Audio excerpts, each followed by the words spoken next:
Warahmatullahi wabarakatuh dan salam sejahtera.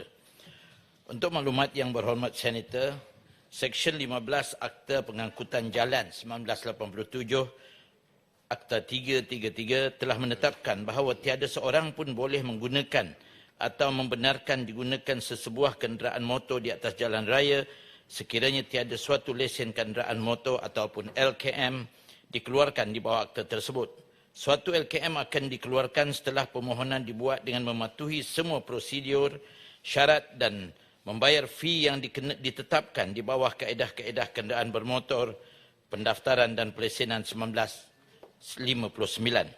Kadar fee LKM yang dikutip akan menjadi hasil kerajaan dan dimasukkan ke dalam akaun kumpulan wang disatukan. Perkiraan kadar fee LKM pada masa ini adalah ditentukan dengan mengambil kira pemboleh ubah seperti kapasiti enjin, jenis bahan bakar, jenis ataupun kod badan kenderaan, jenis pemilikan, jenis kegunaan dan mengikut kawasan pengisytiharan kenderaan tersebut akan digunakan. Mengenai pertanyaan berkaitan pelan kerajaan untuk menambah baik sistem perkiraan fee LKM, sukacita dimaklumkan bahawa pihak Kementerian Pengangkutan bersama Jabatan Pengangkutan JPJ adalah secara berterusan melaksanakan penelitian semula ke atas kaedah perkiraan sedia ada bagi memastikan ianya senantiasa relevan berdasarkan kepada keperluan dan dasar semasa. Namun begitu, perkara ini memerlukan kajian yang terperinci melibatkan pelbagai pihak berkepentingan serta memerlukan tempoh masa untuk dimuktamadkan. Kementerian Pengangkutan dari masa ke semasa memaklumkan sebarang perubahan kepada kadar perkiraan fee LKM sekiranya ada untuk perhatian semua pihak di masa hadapan. Selain itu, perlu juga ditekankan bahawa hasil kutipan fee LKM akan menjadi kutipan hasil kerjaan secara keseluruhan dan tiada ketetapan di bawah Akta 333 yang menyatakan semua kutipan fee LKM hanyalah boleh digunakan bagi tujuan penyelenggaraan jalan sahaja. Semua hasil kutipan kerjaan dari pelbagai sumber termasuk daripada kutipan fee LKM apabila dimasukkan ke dalam akaun wang disatukan akan digunakan bagi tujuan semua jenis perbelanjaan kerajaan yang diluluskan kelak. Terima kasih. Baik, terima kasih Timbalan Menteri. Silakan. Soalan tambahan. Terima kasih kepada Timbalan Menteri atas jawapan. Soalan tambahan saya ialah rasional sekarang untuk kutipan ini hasil kenderaan, hasil jalan ialah untuk membaiki jalan dengan izin for repairing of the road. Soalan saya ialah boleh kerajaan mencadang untuk mengira cukai jalan ke atas faktor lain seperti perlepasan gas karbon dioksida dan umur alat kenderaan yang iaitu tempoh sesuatu kenderaan digunakan di jalan dan keberatan kenderaan. Kira faktor lain. Terima kasih. Silakan. Terima kasih Yang Berhormat Senator. Berkaitan untuk mengkaji semula sebagaimana yang saya jawab tadi, iaitu sekiranya ada apa-apa perkajian yang perlu dibuat untuk melihat perubahan. Sekarang ni we talk about dengan izin. Kita bercakap tentang karbon dan sebagainya. Ini adalah benda-benda yang baru, perkara-perkara yang baru sekarang ini. Emission dan sebagainya, pelepasan karbon dan sebagainya. Dan semua perkara ini akan diambil kita, termasuklah umur kenderaan ini. Mungkin juga berat kenderaan. Saya tahu seperti di Sarawak dan di Sabah, berat kenderaan loading ataupun keberatan kenderaan berbeza untuk loading kenderaan di Semenanjung dan di Sarawak khususnya sebagai contoh ya. Jadi perkara ini memang akan dikaji berterusan.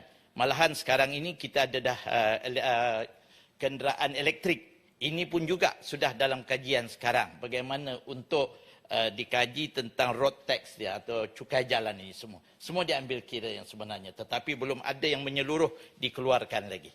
Terima kasih. baik.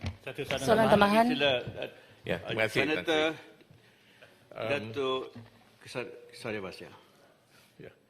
Bagi golongan emas yang tidak mempunyai literasi digital, mereka berdepan dengan kesukaran untuk memperbaharui cukai jalan, lebih-lebih lagi warga emas yang tinggal berseorangan di kawasan kampung dan desa.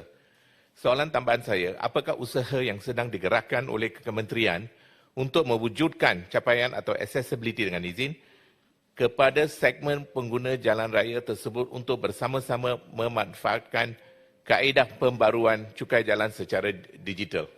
Sekian. Terima kasih, YB Senator. Pertama sekali, terutamanya tentang paparan road tax dan sebagainya ini, cukai jalan ini. Ianya tidak wajib. Pemaparan adalah tidak wajib. Sama ada kita masih nak lekat situ, pergi ke GPJ nak ambil secara manual ataupun kita gunakan app sekarang ini. Jadi artinya di sini bukan hanya berkenaan OKU sahaja, tetapi penduduk desa di mana capaian internet belum lagi kepada tahap yang boleh memuaskan lah. Jadi ini juga pun dikecualikan juga. Dan macam-macam kaedah dibuat. Jadi artinya seperti apa yang dibenarkan untuk print out, kita pergi bandar minta tolong untuk dimasukkan, dipaparkan, di screenshot ataupun di print out, simpan dalam kereta, semua ini. Jadi ianya tidak menjadi masalah sebenarnya. Kalau betul-betul tak dapat, balik kepada yang biasa. Ianya masih lagi. Belum lagi menjadi suatu yang mesti wajib. Walaupun ada orang kata nanti kena saman dan sebagainya. Rasanya ia tidak akan berlaku pada masa ini. Belum lagi. Ianya belum wajib untuk memaparkan. Kita boleh sama ada, saya ulangi, seperti dulu ataupun apps yang ada sekarang. Pilihan kita. Terima kasih. Ada tadi soalan, silakan. Teman-teman, ya. Terima kasih Tan Sri Yang di-Pertua. Kita sedia maklum bahawa infrastruktur jalan raya terutama di kawasan pedalaman Sabah dan Sarawak ni belum diselenggara dengan baik. Ada yang jalan daif, ada yang jalan tidak bertar, ada yang jalan berlubang-lubang menyebabkan kereta rosak, tayar pancit dan sebagainya lah. Jadi soalan saya, adakah pihak kementerian boleh mempertimbangkan permintaan untuk pengecualian cukai terhadap kenderaan-kenderaan yang digunakan di kawasan pedalaman ini, mengambil kira keadaan infrastruktur jalan raya. Terima kasih. Terima kasih YB Senator. Rasanya permintaan itu boleh difikirkan atau ditimbangkan. Saya pun dari luar bandar juga. Bukan jalan batu lagi, jalan tanah. Jadi bagaimana dengan becaknya dengan ini, bayar teks yang cukai yang sama. Jadi saya rasa ini boleh sesuatu yang bagi saya sesuatu yang positif, mungkin boleh difikirkan untuk sementara waktulah sebelum jalan dinaik taraf. Terima kasih. Itu jawapan saya. Sementara fikir itu elok terus bawa supaya dipertimbangkan pula. Terima kasih. Yang berhormat Tuan Bala Subramaniam. Salam sejahtera. Tan Sri Yang di-Pertua, soalan saya nombor 3. Menteri Komunikasi dan Digital. Terima kasih Datuk